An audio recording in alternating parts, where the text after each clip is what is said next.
Everyone, আজকে আবারও চলে আসলাম। আজকে যে বিষয়টা নিয়ে কথা বলবো সেটা আসলে ধর্মীয় একটা বিষয়। দেখেন, সব ধর্মেই কিন্তু বলা আছে যে ধর্ম নিয়ে বাড়াবাড়ি করাটা ঠিক না। আমাদের ইসলাম ধর্মে তো বলাই আছে যে তুমি ধর্ম নিয়ে বাড়াবাড়ি করো না, সেটা ফলাফল কখনো ভালো হয় না, তাই না?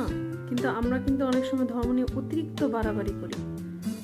আপনি চিন্তা করেন, যে কোনো জিনিসই অতিরিক্ত বাড়াবাড়ি কিন্তু ভালো না।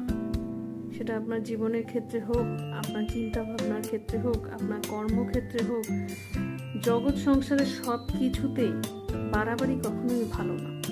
ভালো ফলাফল বয়ে নিয়ে আসে না, ধ্বংস নিয়ে আসে। তো আসুন আমরা ধর্ম নিয়ে বাড়াবাড়ি বন্ধ করি, ধর্মীয় রীতিনীতি মেনে চলি, যেটা সঠিক সেটাই যেন করি। এমন বাড়াবাড়ি যেন না করি যাতে মানুষের কষ্ট হয়, পশু পাখির কষ্ট হয়, প্রকৃতির কষ্ট